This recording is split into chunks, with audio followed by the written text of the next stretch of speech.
السلام علیکم ورحمۃ اللہ وبرکاتہ، نحمدہ ونصلی علی رسولہ الکریم، اما بعد فاعوذ باللہ من الشیطان الرجیم، بسم اللہ الرحمن الرحیم، رب اشرح لی صدری ویسر لی امری واحلل عقدۃ من لسانی یفقہوا قولی۔ ہم نے جنت اور جہنم کے حالات پڑھے، آج ہم پڑھیں گے انشاءاللہ کہ جنت میں لے جانے والے اعمال کون سے ہیں۔ وَأُزْلِفَتِ الْجَنَّةُ لِلْمُتَّقِينَ غَيْرَ بَعِيدٍ هَذَا مَا تُوعَدُونَ لِكُلِّ أَوَّابٍ حَفِيظٍ مَنْ خَشِيَ الرَّحْمَنَ بِالْغَيْبِ وَجَاءَ بِقَلْبٍ مُنِيبٍ ادْخُلُوهَا بِسَلَامٍ ذَلِكَ يَوْمُ الْخُلُودِ لَهُم مَّا يَشَاءُونَ فِيهَا وَلَدَيْنَا مَزِيدٌ۔ اور جنت متقین کے لیے قریب کر دی جائے گی جو کچھ دور نہ ہوگی، یہ ہے جس کا تم سے وعدہ کیا جاتا تھا، ہر اس شخص کے لیے جو بہت رجوع کرنے والا ہو، خوب حفاظت کرنے والا ہو، جو رحمان سے بن دیکھے ڈر جائے اور رجوع کرنے والا دل لے کر آیا ہو۔ اس میں سلامتی کے ساتھ داخل ہو جاؤ، یہی ہمیشہ رہنے کا دن ہے، ان کے لیے جو کچھ وہ چاہیں گے اس میں ہوگا، اور ہمارے پاس مزید بھی ہے، یعنی اللہ کا دیدار بھی ہے۔ تو آج ہم دیکھیں گے کہ جنت میں لے جانے والے اعمال کون سے ہیں، اور جنت سے محروم کرنے والے اعمال کون سے ہیں، اور جنت کے حصول کے لیے کون سی دعائیں کرنی چاہیے۔ سب سے پہلی چیز ہے ایمانیات میں کلمہ توحید کا اقرار اور اسی پر خاتمہ۔ حذیفہ رضی اللہ عنہ سے مروی ہے، وہ کہتے ہیں کہ ایک مرتبہ میں نے اپنا سینہ نبی صلی اللہ علیہ وسلم کے لیے تکیہ بنا رکھا تھا، یعنی آپ مجھ پر ٹیک لگائے ہوئے تھے، کہ نبی صلی اللہ علیہ وسلم نے فرمایا، جو شخص اللہ کا چہرہ چاہنے کے لیے لا الہ الا اللہ کا اقرار کرے اور اسی پر اس کا اختتام ہو تو وہ جنت میں داخل ہوگا۔ یعنی یہ سب سے پہلی اور اہم ترین شرط ہے کہ لا الہ الا اللہ کا اقرار کیا جائے اور مرتے وقت بھی اسی پر انسان کی موت آئے۔ سورۃ الفتح میں اللہ تعالیٰ فرماتے ہیں، لِيُدْخِلَ الْمُؤْمِنِينَ وَالْمُؤْمِنَاتِ جَنَّاتٍ تَجْرِي مِن تَحْتِهَا الْأَنْهَارُ خَالِدِينَ فِيهَا وَيُكَفِّرَ عَنْهُمْ سَيِّئَاتِهِمْ وَكَانَ ذَلِكَ عِندَ اللَّهِ فَوْزًا عَظِيمًا۔ تاکہ وہ مومن مردوں اور مومن عورتوں کو ان باغوں میں داخل کرے جن کے نیچے سے نہریں چلتی ہیں۔ تو یہاں پر جنت میں جانے کے لیے کیا ہے؟ ایمان لانا ضروری ہے، ہمیشہ ان میں رہنے والے اور ان سے ان کی برائیاں دور کر دے، اور یہ ہمیشہ سے اللہ کے نزدیک بہت بڑی کامیابی ہے کہ کوئی شخص ایمان لائے اور پھر جنت میں داخل ہو جائے۔ اسی طرح سورۃ مریم میں اللہ سبحانہ وتعالیٰ ایمان کے ساتھ عمل صالح کی شرط بھی لگاتے ہیں جنت میں داخلے کے لیے۔ فرمایا، إِلَّا مَن تَابَ وَآمَنَ وَعَمِلَ صَالِحًا فَأُولَئِكَ يَدْخُلُونَ الْجَنَّةَ وَلَا يُظْلَمُونَ شَيْئًا۔ مگر جس نے توبہ کی اور ایمان لایا اور نیک عمل کیا، یعنی پچھلے گناہوں سے توبہ کی، کفر سے، شرک سے، نفاق سے، کبیرہ گناہوں سے، اور ایمان لا کر نیک کام کیے، تو یہ لوگ جنت میں داخل ہوں گے اور ان پر کچھ ظلم نہ کیا جائے گا۔ اسی طرح جنت میں داخلے کے لیے اللہ کا تقوی ضروری ہے۔ سورۃ مریم میں فرمایا، تِلْكَ الْجَنَّةُ الَّتِي نُورِثُ مِنْ عِبَادِنَا مَنْ كَانَ تَقِيًّا۔ یہ ہے وہ جنت جس کا وارث ہم اپنے بندوں میں سے اسے بناتے ہیں جو متقی ہو، جس کے اندر تقویٰ ہو، اللہ کا ڈر ہو، اور اللہ کے ڈر کی وجہ سے وہ نیک اعمال کرے اور برے اعمال سے بچے۔ اللہ کے ڈر کے بارے میں سورۃ النازعات میں اللہ تعالیٰ فرماتے ہیں وَأَمَّا مَنْ خَافَ مَقَامَ رَبِّهِ وَنَهَى النَّفْسَ عَنِ الْهَوَى فَإِنَّ الْجَنَّةَ هِيَ الْمَأْوَى۔ اور رہا وہ جو اپنے رب کے سامنے کھڑے ہونے سے ڈر گیا کہ ایک دن اللہ کے سامنے جا کے کھڑے ہونا ہے، مجھ سے میرے اعمال کے بارے میں پوچھا جائے گا، حساب لیا جائے گا، تو میں کیا جواب دوں گا؟ اور اس نے نفس کو خواہش سے روک لیا، یعنی دنیا میں اللہ کی مرضی کے مطابق رہا، نہ کہ اپنی ذاتی خواہش کے مطابق، تو بے شک جنت ہی اس کا ٹھکانہ ہے۔ پھر اسی طرح اللہ کے سامنے عاجزی اختیار کرنا، جھک کے رہنا۔ سورۃ ہود میں فرمایا ان الذين آمنوا وعملوا الصالحات واخبتوا الى ربهم اولئك اصحاب الجنة هم فيها خالدون۔ بے شک جو لوگ ایمان لائے اور انہوں نے نیک اعمال کیے اور اپنے رب کی طرف عاجزی کی، یعنی ہمبل بن کے رہے، جھکے رہے، اطاعت کرتے رہے، وہی جنت والے ہیں، وہ اس میں ہمیشہ رہنے والے ہیں۔ پھر اسی طرح نبی صلی اللہ علیہ وسلم کی اطاعت بھی ضروری ہے، آپ پر ایمان لانا اور آپ کی اطاعت کرنا۔ صحیح بخاری میں آتا ہے من اطاعنی دخل الجنہ، نبی صلی اللہ علیہ وسلم نے فرمایا جس نے میری اطاعت کی تو وہ جنت میں داخل ہوگا۔ اسی طرح ایمان لانے میں فرشتوں پر ایمان، کتابوں پر ایمان، سارے رسولوں پر ایمان اور آخرت پر ایمان، تقدیر پر ایمان لانا ضروری ہے۔ اس ایمان کے بغیر کوئی شخص جنت میں داخل نہیں ہو سکتا۔ ایمان کے بعد عمل صالح ضروری ہے، اور عمل صالح میں سب سے پہلے عبادات کی پابندی۔ رسول اللہ صلی اللہ علیہ وسلم نے فرمایا جو شخص اللہ اور اس کے رسول پر ایمان لائے اور نماز قائم کرے اور رمضان کے روزے رکھے تو اللہ پر حق ہے کہ وہ اسے جنت میں داخل کرے۔ 5 نمازوں کی حفاظت۔ رسول اللہ صلی اللہ علیہ وسلم نے فرمایا اللہ تبارک و تعالیٰ نے اپنے بندوں پر 5 نمازیں فرض کر دی ہیں، جو شخص انہیں اس طرح ادا کرے کہ ان میں سے کسی چیز کو ضائع نہ کرے اور نہ ان کا حق معمولی سمجھے، یعنی پورے رکوع اور سجود کرے، طہارت پراپر کرے، تو اللہ تبارک و تعالیٰ کا وعدہ ہے کہ اسے جنت میں داخل کرے۔ اور جو انہیں اس طرح ادا نہ کرے گا، یعنی نماز تو پڑھ رہا ہے لیکن وقت پہ نہیں پڑھ رہا، یا وضو پراپر نہیں کیا، یا سطر کا اہتمام نہیں کیا، یا قبلہ رخ نہیں ہوا، یا اور شرائط کو پورا نہیں کیا، تو پھر اللہ کا اس سے کوئی وعدہ نہیں، چاہے تو سزا دے چاہے تو بخش دے۔ تو اس لیے صرف نماز پڑھنا کافی نہیں، بلکہ اس کے لیے ضروری ہے کہ اس کو اس کے پورے شرائط اور آداب کے ساتھ ادا کیا جائے۔ ایک دن میں 12 رکعت سنت نماز ادا کرنے والے کے لیے بھی جنت میں محل کی خوشخبری ہے۔ نبی صلی اللہ علیہ وسلم نے فرمایا جو شخص ہمیشہ 12 رکعت پڑھے گا، من ثابر علی، یعنی یہ نہیں ایک دن پڑھ لیے، من ثابر علی 12 رکعتا، جو شخص ہمیشہ 12 رکعت سنت یعنی پڑھے تو اللہ عز و جل اس شخص کے لیے جنت میں گھر بنائے گا۔ ظہر سے قبل 4، ظہر کے بعد 2، مغرب کے بعد 2، عشاء کے بعد اور فجر سے پہلے 2 رکعت، یعنی عشاء کے بعد 2 اور فجر کے بعد، فجر سے نماز سے پہلے 2 رکعت، اس طرح ٹوٹل 12 سنت ہو گئی۔ انہیں سنن رواتبہ بھی کہا جاتا ہے، یہ فرائض کے علاوہ ہے، فرض نماز کے علاوہ۔ پھر صبح و شام مسجد میں حاضری۔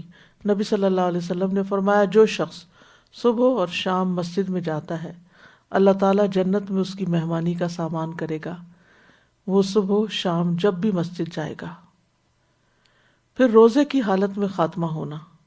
نبی صلی اللہ علیہ وسلم نے فرمایا جو شخص اللہ کے چہرے کی خاطر روزہ رکھے ایک دن کا اور اسی پر اس کا اختتام ہو، نہیں روزہ پورا کرے اور پھر اس میں فوت بھی ہو جائے تو وہ جنت میں داخل ہوگا۔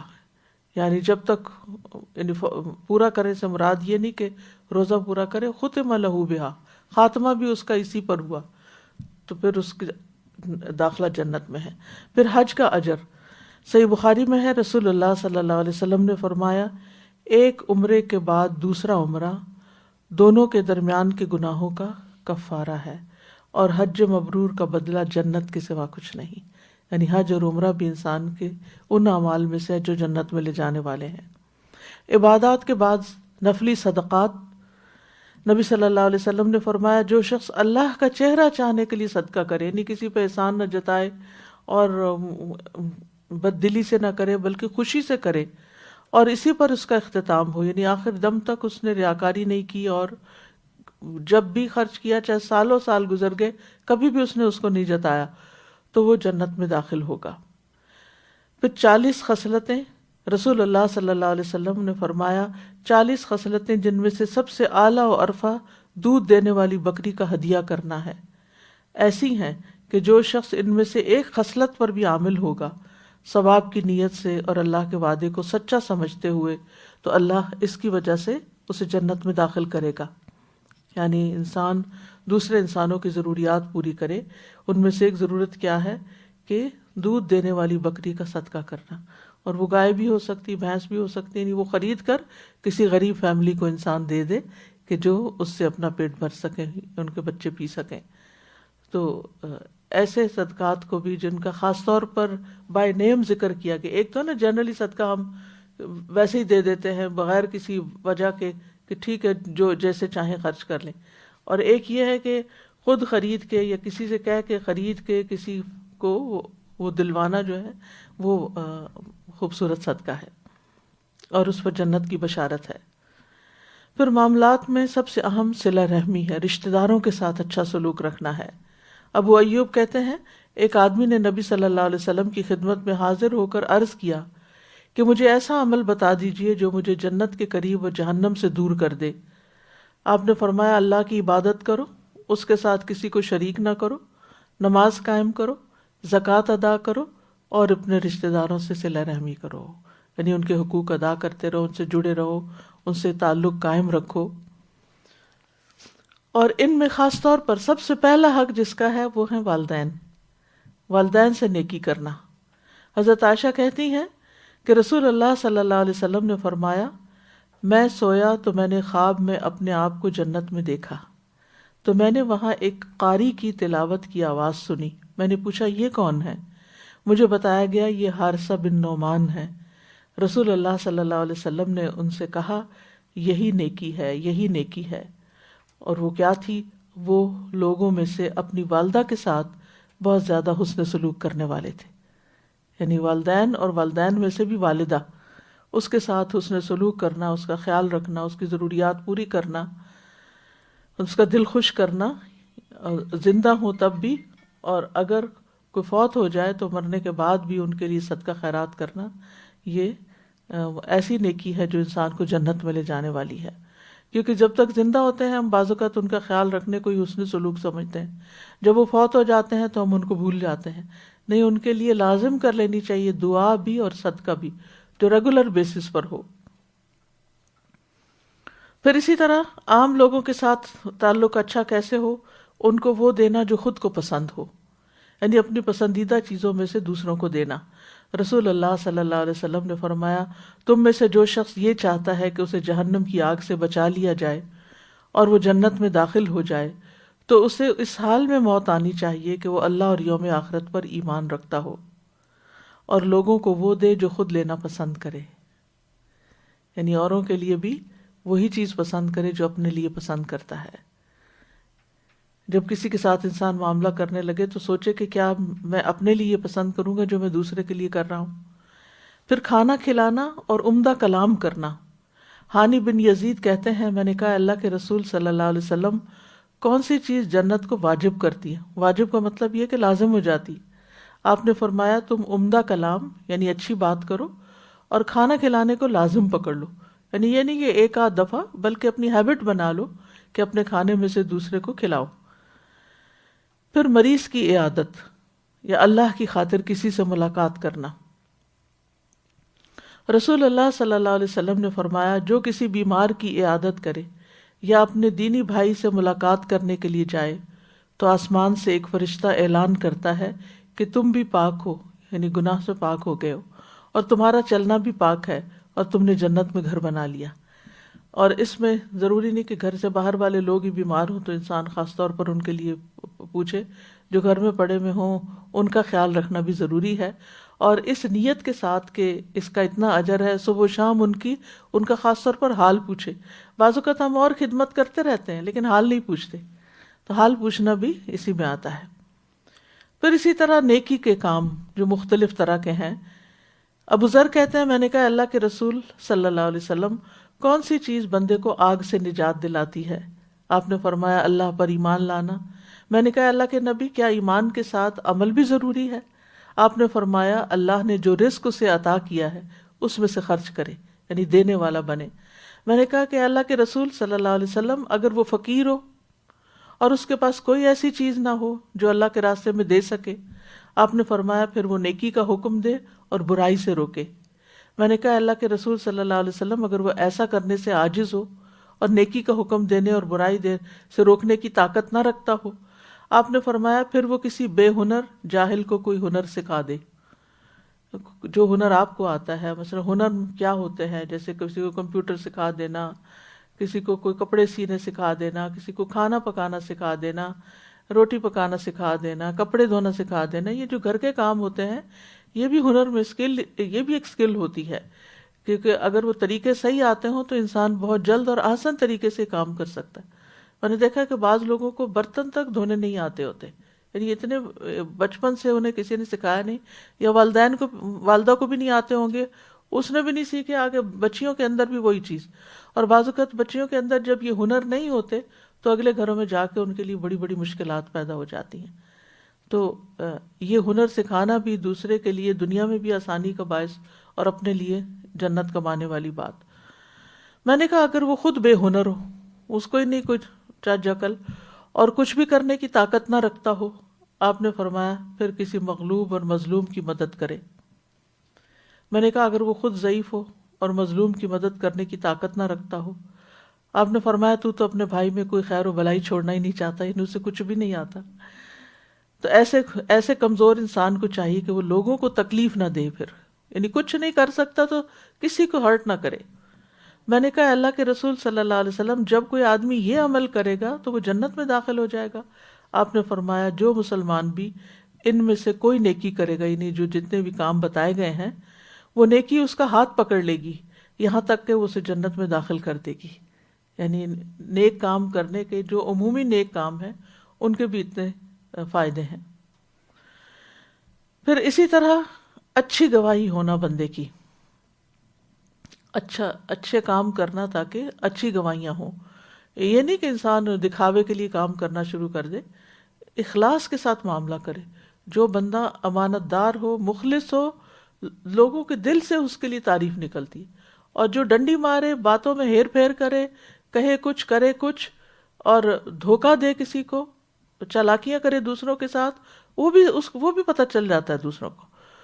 نبی صلی اللہ علیہ وسلم نے فرمایا جس مسلمان کی اچھائی پر 4 لوگ گواہی دے دیں اللہ اسے جنت میں داخل کرے گا۔ ہم نے کہا اگر 3؟ آپ نے فرمایا 3 پر بھی۔ ہم نے پوچھا اگر 2 مسلمان گواہی دیں؟ آپ نے فرمایا 2 پر بھی۔ پھر یتیم بچوں کی کفالت، نبی صلی اللہ علیہ وسلم نے فرمایا اپنے یا کسی دوسرے کے یتیم بچے کی پرورش کرنے والا، میں اور وہ جنت میں اس طرح ہوں گے بشرطے کہ وہ اللہ کا تقوی رکھتا ہو۔ امام مالک نے شہادت والی اور درمیان والی انگلی سے اشارہ کیا، یعنی 7 ہوں گے۔ پھر اسی طرح اخلاقیات، 6 صفات کا ہونا۔ نبی صلی اللہ علیہ وسلم نے فرمایا مجھے 6 چیزوں کی ضمانت دو، میں تمہیں جنت کی ضمانت دیتا ہوں۔ بات کرو تو سچ بولو، وعدہ کرو تو پورا کرو، جب امین بنایا جائے تو امانت کا حق ادا کرو، اپنی شرمگاہوں کی حفاظت کرو، اپنی نظروں کو جھکا کر رکھو اور اپنے ہاتھ روک لو۔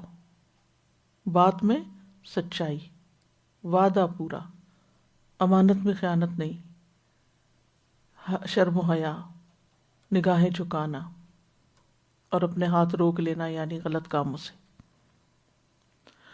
اور ان میں خاص طور پر جو نیک عمل ہے وہ زبان کی حفاظت ہے۔ اپنی زبان سے ایسے بات نہ نکلے کہ جو یعنی کہ جو انسان کو جنت کی ضمانت دیتے ہیں ان کاموں میں سے. پچھلی بات تو مکمل ہے. ابو ہریرہ کہتے ہیں ایک آدمی نے عرض کیا یا رسول اللہ صلی اللہ علیہ وسلم فلاں عورت نماز روزہ صدقہ کی کمی میں مشہور ہے. کمی سے مراد یہ نہیں کہ وہ فرائض نہیں ادا کرتی، یعنی فرض پورے کر لیتی ہے، صرف پنیر کے چند ٹکڑے صدقہ کرتی ہے، لیکن اپنی زبان سے پڑوسیوں کو نہیں ستاتی، یعنی کسی کو دکھ نہیں دیتی. آپ نے فرمایا وہ جنتی ہے. یعنی اگر کوئی عورت اپنی نمازیں پوری کرتی ہے، اپنے فرائض پورے کرتی ہے، اور اس کے ساتھ ساتھ صدقہ خیرات بھی جتنی اس کی ہمت توفیق ہے، ظاہر ہے ہر ایک کے پاس بہت کچھ نہیں ہوتا دینے کو، لیکن کچھ نہ کچھ جو بھی ہے وہ دیتی ہے، تو ایسی عورت بھی جنت میں جائے گی. لیکن اس کے برعکس وہ عورت جو نماز روزہ نفل بھی اور فرض بھی کرے لیکن اپنی زبان سے دوسروں کو تکلیف دے تو وہ جہنمی ہے. اچھی گفتگو جو ہے، کسی کے ساتھ بھی اچھے طریقے سے بات کرنا، جس میں نہ کسی کا مذاق اڑایا گیا ہو، نہ کسی کو بلٹل کیا گیا ہو، نہ کسی کو تانا دیا گیا ہو، نہ کسی کے عیب چن چن کے اس کو بتائے گئے ہوں، تو عمدہ طریقے سے بات کرنا جو ہے یہ بھی جنت میں لے جانے والی چیزوں میں سے ہے. نبی صلی اللہ علیہ وسلم نے فرمایا سلام پھیلاؤ، اچھی گفتگو کرو، صلہ رحمی کرو، اور راتوں کو جب لوگ سو رہے ہوں تو تم قیام کرو، تم سلامتی کے ساتھ جنت میں داخل ہو جاؤ گے. تو سلام میں پہل کرنا، سلام کا اہتمام کرنا. اور اس میں آپ دیکھیے ایک تو ہم جس سے ملاقات کرتے ہیں حقیقی طور پر اس کو سلام کرتے ہیں، کسی مجلس میں آتے ہیں یا گھر کے اندر جب حقیقی ملاقات ہوتی ہے، اور ایک مانوی ہوتی ہے جو کہ فون پہ ہو سکتی ہے، واٹس ایپ پہ ہو سکتی ہے، کسی لکھ کے ہو سکتی ہے. جیسے پہلے کہتے تھے نا خط کیا ہے، آدھی ملاقات ہے، تو اس میں بھی سلام کرنا جو ہے وہ بھی اس میں شامل ہو جاتا ہے. اور بعض اوقات کچھ رشتہ داروں سے دنوں گزر جاتے ہیں، کوئی صلہ رحمی نہیں ہوتی، کوئی کنیکشن نہیں ہوتا، تو ان کو صرف سلام دعا کا ایک میسج بھیج دینا بھی اس میں آ جاتا ہے. اور پھر خاص طور پر اور اس میں دونوں چیزیں ہو جاتی ہیں، سلام بھی اور صلہ رحمی بھی. اور اگر اچھی طریقے سے بات کر لیں ان سے، اگر کوئی بیمار ہے تو حال پوچھ لیں، اگر کوئی تکلیف میں ہے، پریشانی میں ہے تو اس کو صبر کی تلقین کر دیں، تو یہ سارے کام پورے ہو جاتے ہیں. اور باقی رہ جاتے ہیں تہجد، تو اس کے لیے اللہ سے توفیق مانگے تو اللہ تعالیٰ توفیق دیتا ہے. پھر دوسروں کے لیے پسند کا معیار کیا ہو. خالد بن عبداللہ قصری منبر پہ خطبہ دے رہے تھے. انہوں نے کہا کہ رسول اللہ صلی اللہ علیہ وسلم نے ان کے دادا یزید بن اسد سے فرمایا کیا تم جنت پسند کرتے ہو؟ یعنی عبداللہ قصری کے دادا سے کہا کیا تم جنت پسند کرتے ہو؟ تو انہوں نے کہا کہ جی ہاں. آپ نے فرمایا اپنے بھائی کے لیے وہی پسند کیا کرو جو تم اپنے نفس کے لیے پسند کرتے ہو، اور وائس ورثہ بھی جو اپنے لیے اچھا نہیں لگتا وہ اس کے لیے بھی نہ چاہو.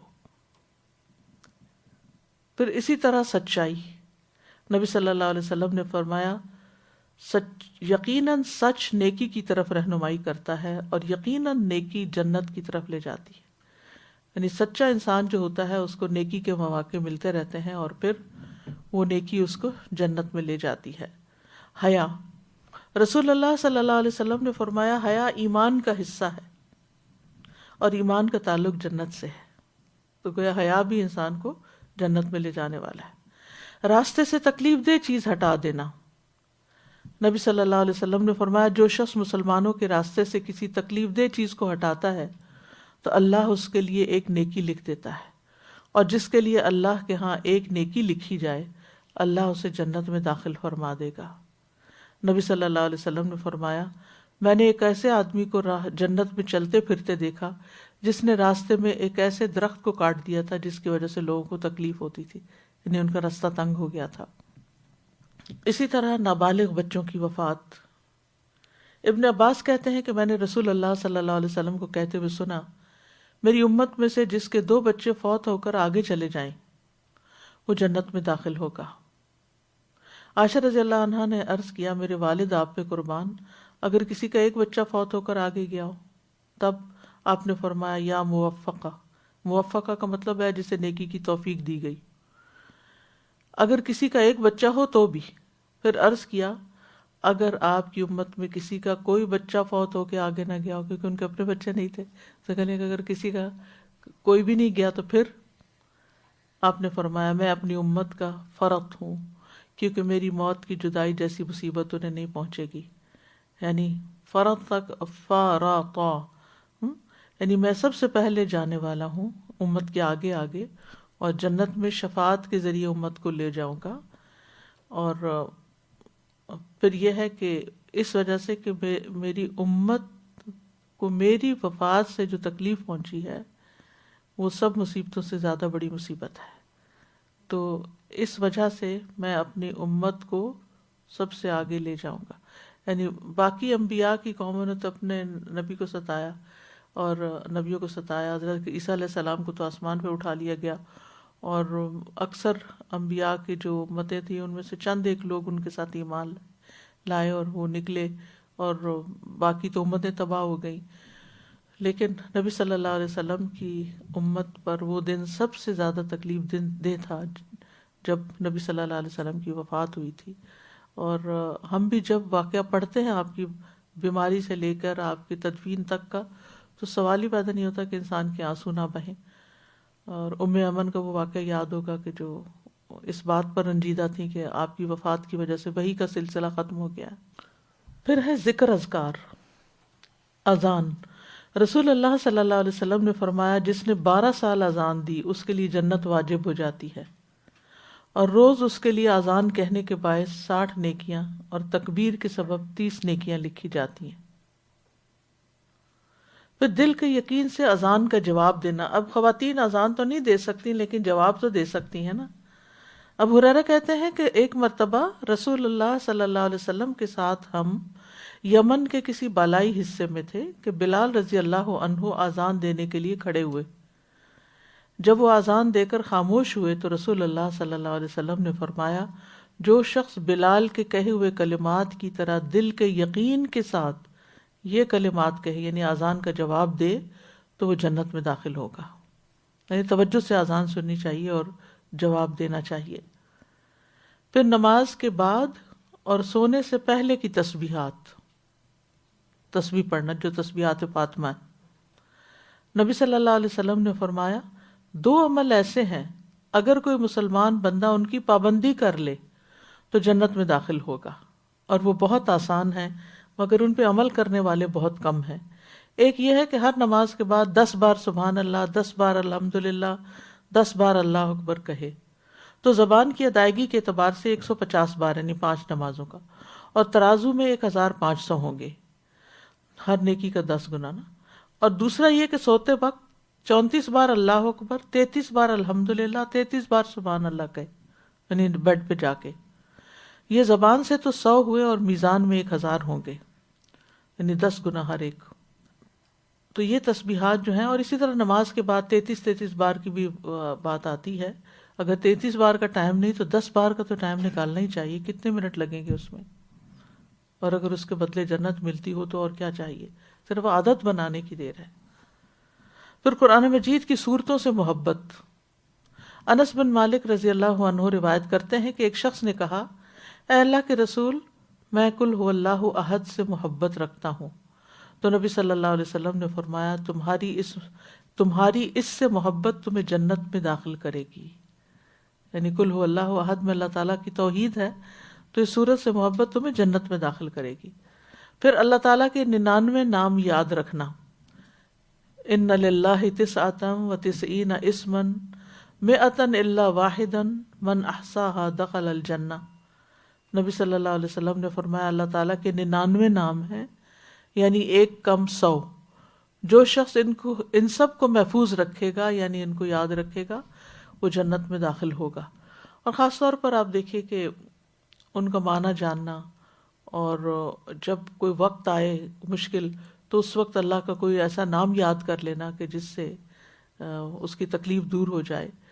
کیونکہ انسان کی یہ نیچر ہے کہ تکلیف میں اسے کوئی چاہیے ہوتا ہے، کوئی مددگار چاہیے ہوتا ہے، کوئی کنسول کرنے والا چاہیے ہوتا ہے، کوئی اس کی سننے والا چاہیے ہوتا ہے، کوئی آسرا چاہیے ہوتا ہے، جسے ہم کہتے ہیں نا آسرا، وہ آسرا چاہیے ہوتا ہے. تو جو اللہ سبحانہ تعالیٰ کو اپنا آسرا بنا لے اور اللہ سبحانہ تعالیٰ سے مدد مانگے اور اس کی طرف رجوع کرے اور اس سے دعائیں کرنا شروع کر دے، تو آپ سوچئے کہ پھر اس کی مصیبت کتنی ہلکی ہو جائے گی اور حل بھی ہو جائے گی۔ تو اللہ تو ایسے موقع پر، اس موقع کی مناسبت سے اللہ تعالیٰ کا کوئی نام یاد کر کے اس کو اس کے ساتھ پکار کے یا اس کی اس خوبی کے ساتھ یاد کر کے تسلی رکھنا، یہ بھی بڑا ضروری ہے۔ پھر وضو کے بعد کے نفل پڑھنے سے جنت واجب ہوتی ہے۔ عقبہ بن عامر جوہنی سے روایت ہے کہ رسول اللہ صلی اللہ علیہ وسلم نے فرمایا، جو کوئی وضو کرے اور اچھا وضو کرے پھر 2 رکعتیں پڑھے اور وہ اپنے دل اور چہرے سے ہی ان پر متوجہ رہے تو اس کے لیے جنت واجب ہوگی۔ تو آپ دیکھیے کہ جیسے چاشت کی نماز ہے یا ضحیٰ کی نماز ہے، تو اس وقت آپ وضو کے بعد نفل ہی پڑھتے ہیں نا، تو اگر وہ نفل پوری توجہ کے ساتھ پڑھے جائیں کہ ادھر ادھر دھیان نہ کریں تو جنت واجب کرنے والے ہیں۔ پھر اسی طرح اذکار میں سے جنت کے حصول کے لیے نہایت آسان کلمات ہیں۔ آپ نے فرمایا، جو یہ کلمات کہے، رضیت باللہ ربا وبالاسلام دینا وبمحمد رسولا، اس کے لیے جنت واجب ہو جاتی ہے۔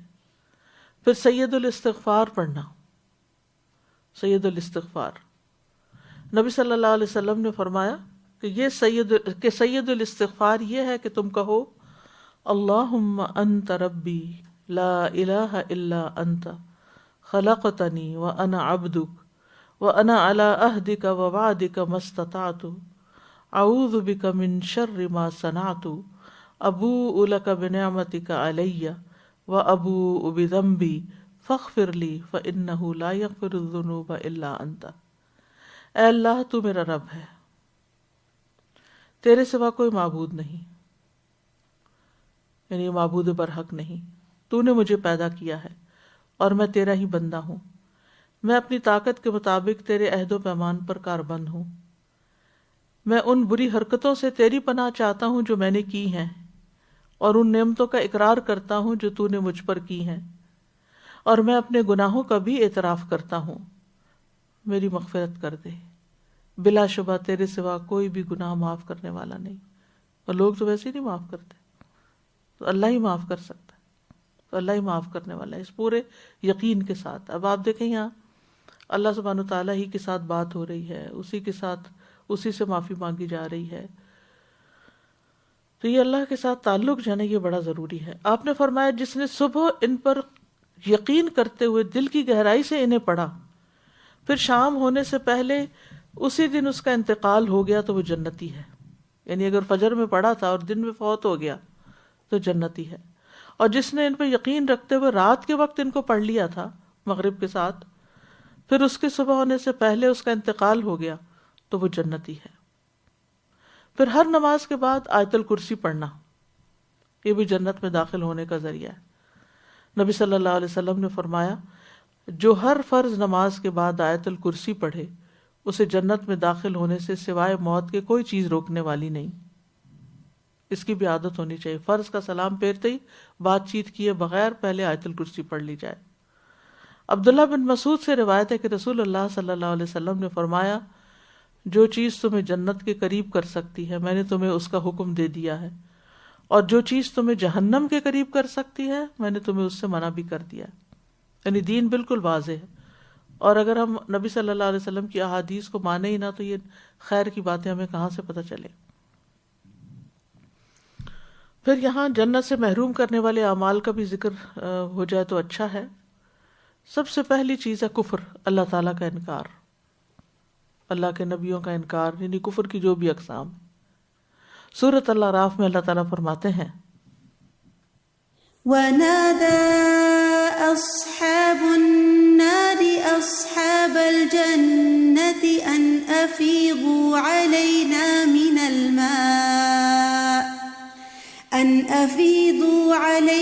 مِنَ الْمَاءِ أَوْ مِمَّا رَزَقَكُمُ اللَّهُ قَالُوا إِنَّ اللَّهَ حَرَّمَهُمَا عَلَى الْكَافِرِينَ۔ اور آگ والے جنت والوں کو آوازیں دیں گے جہنم میں سے کہ ہم پر کچھ پانی بہا دو، یا اس میں سے جو کچھ اللہ نے تمہیں رزق دیا ہے اس میں سے کچھ کھانے کو دے دو. وہ کہیں گے بے شک اللہ نے یہ دونوں چیزیں کافروں پہ حرام کر دی ہیں، نہ پانی نہ کھانا، جنت کا کھانا تمہارے لیے نہیں، حالانکہ ان کے پاس وافر ہوگا. ابو ہریرہ رضی اللہ عنہ کہتے ہیں کہ نبی صلی اللہ علیہ وسلم نے فرمایا کہ اللہ تعالیٰ فرماتے ہیں میں نے کافروں پہ جنت حرام کر دی ہے. جنت کیا؟ جنت کا کھانا اور پانی بھی حرام ہے. دوسری چیز ہے شرک. سورۃ المائدہ میں فرمایا لقد كفر الذين قالوا إن الله هو المسيح ابن مريم وقال المسيح يا بني إسرائيل اعبدوا الله ربي وربكم إنه من يشرك بالله فقد حرم الله عليه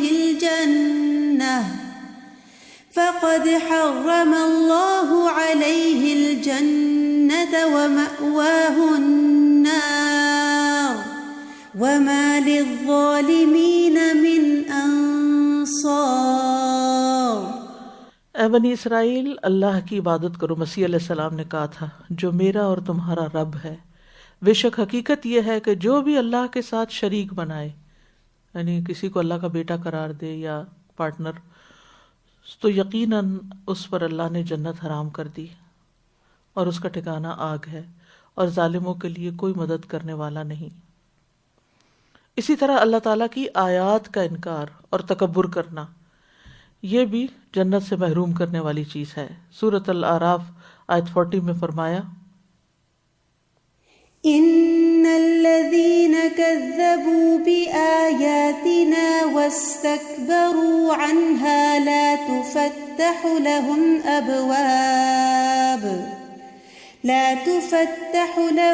أبواب السماء ولا يدخلون الجنة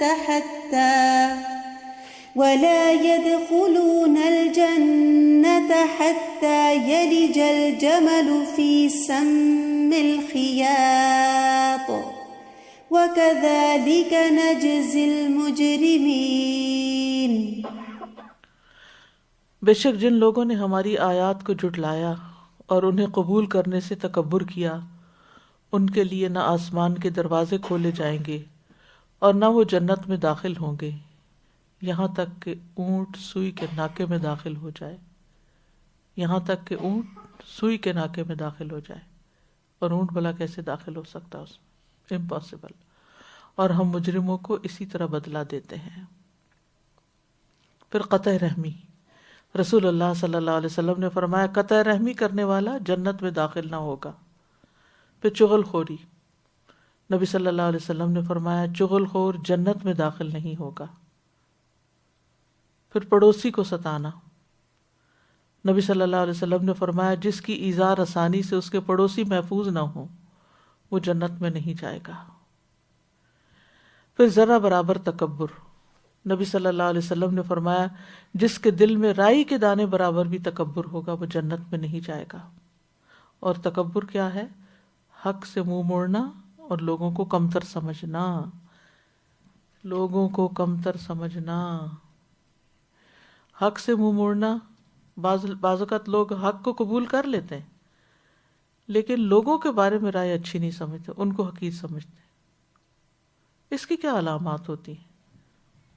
لوگوں کو کمتر کیسے سمجھا جاتا ہے؟ جب ہم لوگوں کے بارے میں کوئی رائے دیتے ہیں، تبصرہ کرتے ہیں، تو عام طور پہ ہم کیا کہتے ہیں؟ چھوڑو انہیں کیا پتا، انہیں نہیں پتا. کسی کے بارے میں کہیں گے اس کو دنیا کا نہیں پتا، کسی کے بارے میں کہیں گے اس کو دین کا نہیں پتا، اس کو فلاں نہیں آتا، اس کو یہ نہیں آتا، اس کو وہ نہیں آتا، یہ نہیں کرتا، یہ وہ نہیں کرتا. تو یہ جو لوگوں کو حقیر سمجھنا ہے نا، اور اپنی دھوس چلانا اور اپنی مرضی کرنا اور اپنے آپ کو زیادہ عقل مند سمجھنا، یہ رویہ بڑا خطرناک ہے. تو رائی کے دانے برابر. رائی کیا چیز ہے؟ یعنی بہت تھوڑی کوانٹٹی جو ہے تکبر کی وہ بھی نقصان دہ ہے، کیونکہ وہ دوسروں کے لیے بہت اذیت کا باعث بن جاتی ہے. یعنی اگر مثلاً ایک استاد ہے پڑھا رہا ہے اور اگر کسی نے کوئی سوال کر دیا تو کہا تم جاہل، تمہیں کیا پتا. کوئی غریب ہے سوال کر بیٹھا، ان کا تو کام ہی صرف مانگنا ہے. فقیر سمجھ کر اشاروں سے بھی، ناک چڑھا کے، ماتھے پہ بل ڈال کے، کیسے کیسے طریقے سے ہم لوگوں کو ذلیل کرتے ہیں. تو کسی کو کچھ آتا ہو یا نہ آتا ہو، ہم کون ہیں جو کسی کو حقیر سمجھیں.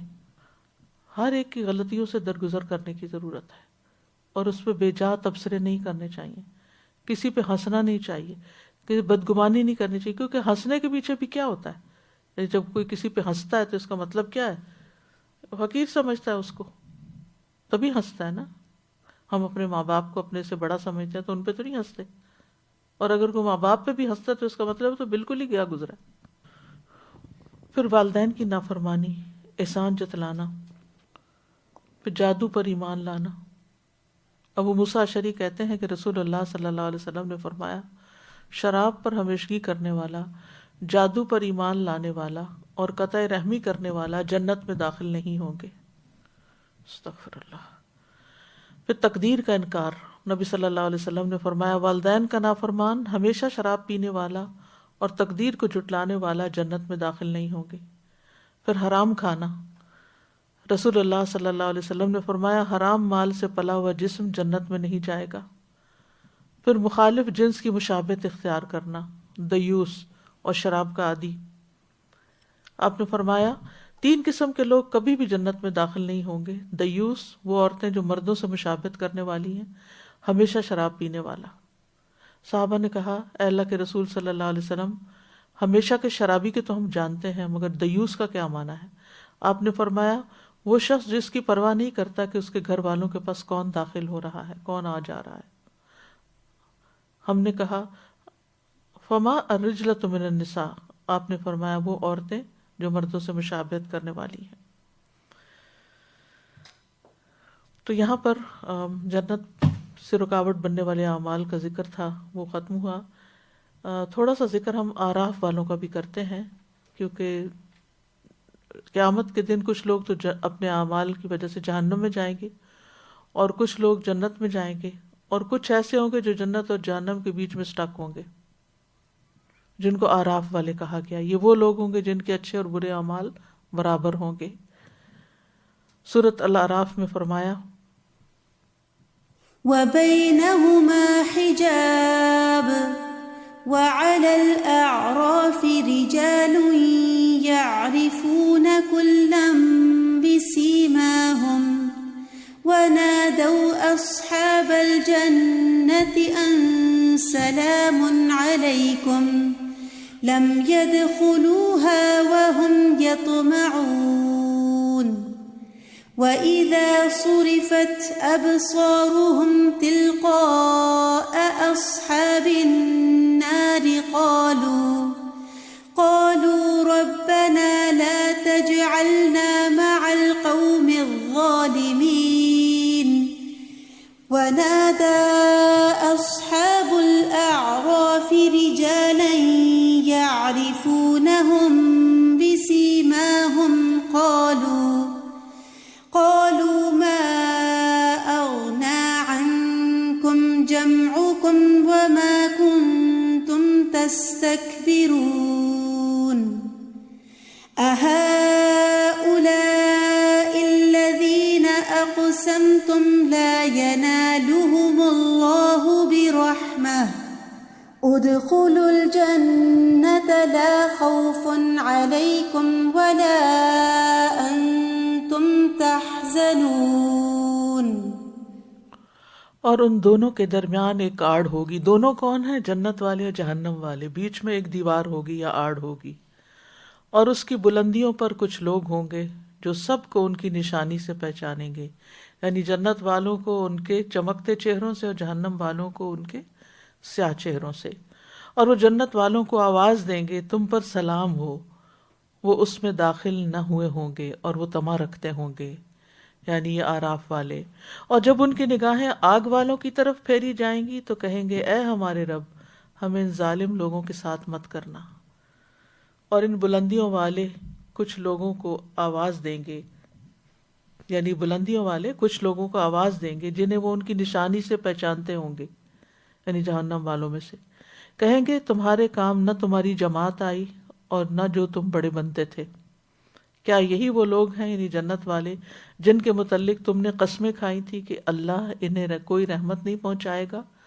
جنت میں داخل ہو جاؤ، نہ تم پر کوئی خوف ہے اور نہ تم غمگین ہو گئے، یعنی آج ان کو جنت میں بھیج دیا گیا ہے۔ تو یہ آراف والے کون ہیں؟ آراف کا لفظ جو ہے یہ عرف کی جمع ہے۔ عرف کہتے ہیں عام زمین سے اونچی جگہ کو، جیسے دیوار ہو، ٹیلا ہو کچھ۔ طبری اس کی تعریف یہ کرتے ہیں کہ عربوں کے نزدیک ہر وہ جگہ جو اونچی ہوتی ہے اس کو عرف کہتے ہیں، ہر وہ جگہ جو بلندی پر ہوتی ہے۔ مرغ کی کلغی کو عرف کہا جاتا ہے کیونکہ وہ اس کے باقی سارے جسم کی نسبت اوپر ہوتی ہے۔ اسی طرح عرف الفرس، گھوڑے کی گردن کے بال، وہ بھی اونچے اٹھے ہوئے ہوتے ہیں، اور اونچی جگہ کا نام عرف بھی اسی کی طرف لوٹتا ہے کیونکہ اونچی جگہ، بلند جگہ، نشیبی اور نیچی جگہ کی نسبت زیادہ پہچانی جاتی ہے۔ عرف عرف پہچاننے کو کہتے ہیں، وہ تو پہچانی جاتی ہے۔ اور اصطلاح میں آراف سے مراد وہ پردہ، دیوار یا اونچا ٹیلا جنت اور جہنم کے درمیان ایک رکاوٹ ہے جس کو اللہ تعالیٰ قیامت کے دن بنا دے گا۔ اور آراف میں لوگ، آراف والے لوگ جنت والے اور جہنم والے دونوں گروہوں کو دیکھیں گے اور ان کو ان کی علامات سے پہچانیں گے۔ یہ جو اس آیت میں آتا ہے وَبَيْنَمَا هُمَا حجاب، یہی آراف ہے۔ ابن قیم کہتے ہیں کہ بینہما حجاب کا مطلب ہے کہ جنتیوں اور جہنمیوں کے درمیان پردہ ہوگا، حجاب ہوگا۔ ایک قول یہ ہے کہ یہ ایک دیوار ہوگی جو ان کے درمیان بنائی جائے گی، اور اس کا ایک دروازہ ہوگا جس کے اندرونی حصے میں اللہ کی رحمت ہوگی اور اس کے بالمقابل دوسری طرف عذاب ہوگا۔ اس کا وہ باطنی حصہ جو کہ مومن کے قریب ہوگا بس اس میں رحمت ہوگی، اور اس کا بیرونی حصہ جو کافروں کی طرف ہوگا ان کی طرف عذاب ہوگا۔ ایک آیت میں آراف کو سور کا نام بھی دیا گیا ہے، سورۃ الحدید میں آتا ہے يوم يقول المنافقون والمنافقات للذين آمنوا انظرونا نقتبس من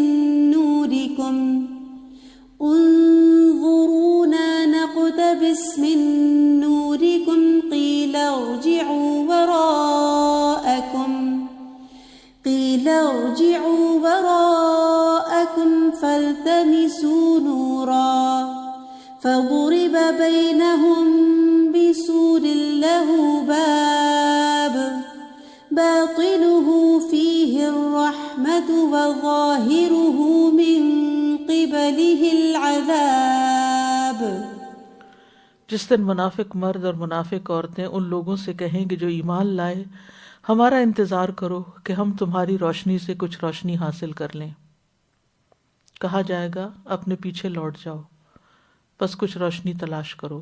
پھر ان کے درمیان ایک دیوار بنا دی جائے گی جس میں ایک دروازہ ہوگا، اس کے اندرونی جانب اس میں رحمت ہوگی اور بیرونی جانب اس کی طرف عذاب ہوگا۔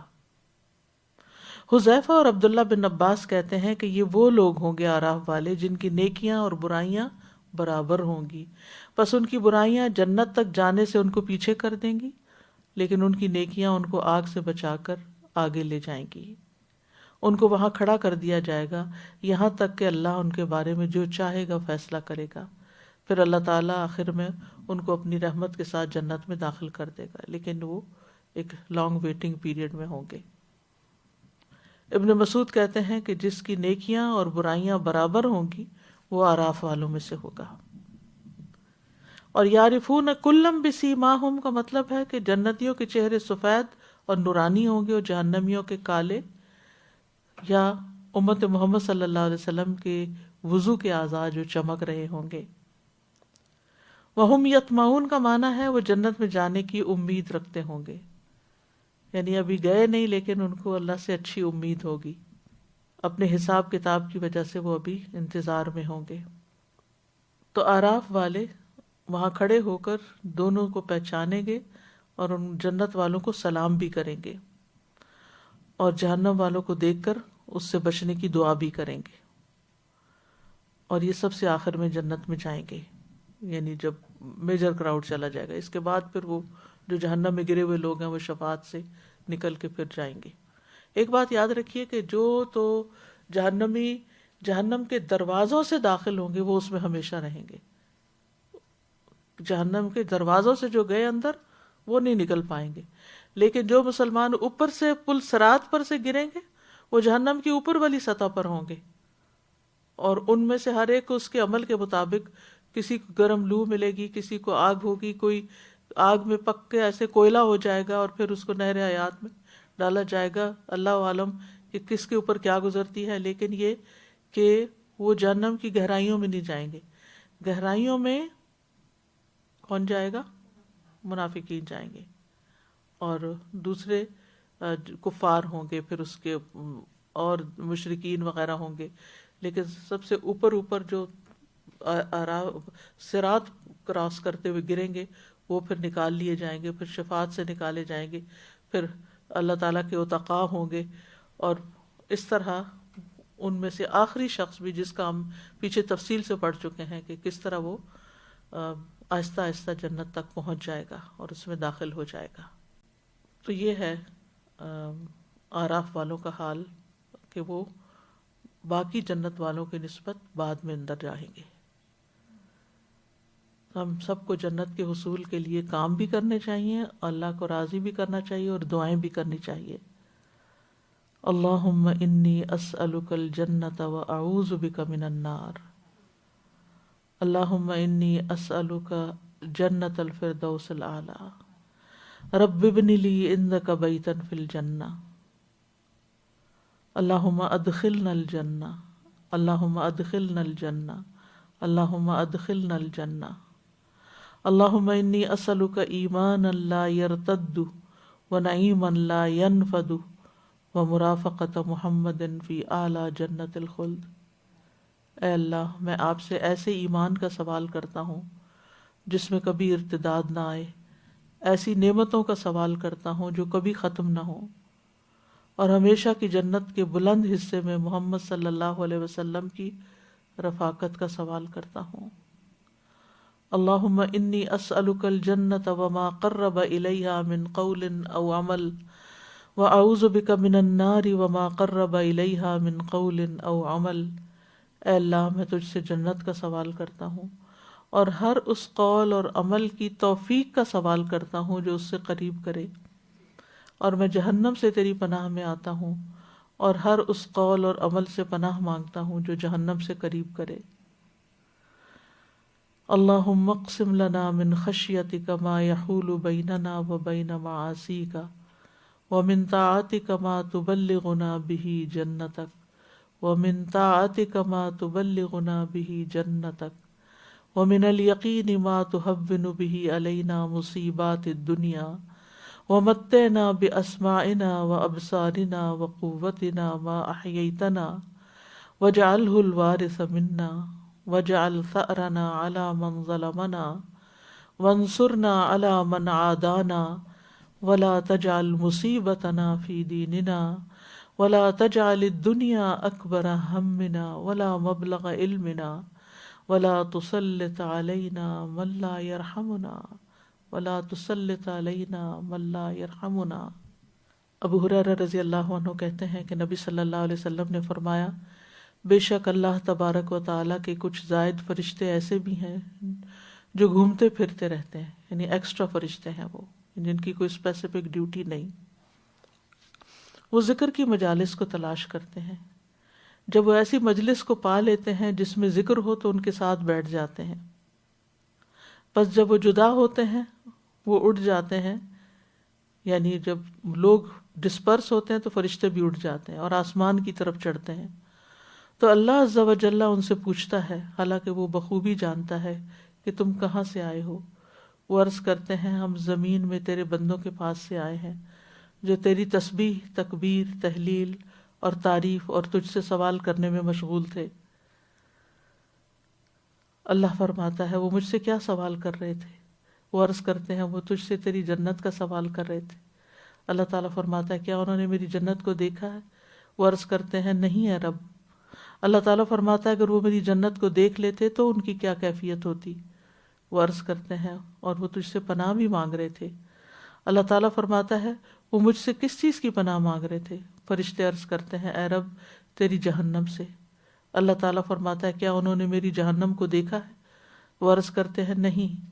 اللہ تعالیٰ فرماتا ہے اگر وہ میری جہنم کو دیکھ لیتے تو ان کی کیا کیفیت ہوتی؟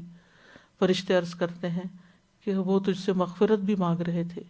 تو اللہ تعالیٰ فرماتے ہیں کہ تحقیق میں نے معاف کر دیا، اور انہوں نے جو مانگا میں نے انہیں عطا کر دیا، اور جس سے انہوں نے پناہ مانگی میں نے انہیں پناہ دے دی۔ تو اللہ تعالیٰ ہمیں جنت الفردوس عطا کرے اور جہنم سے بچا لے اور ہمیں معاف کر دے۔ وآخر دعوانا ان الحمد للہ رب العالمین۔ الحمدللہ یہ سیریز یہاں پر اب مکمل ہو گئی۔ اللہ سبحانہ وتعالی ہمیں عمل کی توفیق دے اور اس سے بہتر کام کرنے کی توفیق عطا فرمائے، ہماری کوتاہیوں سے درگزر فرمائے۔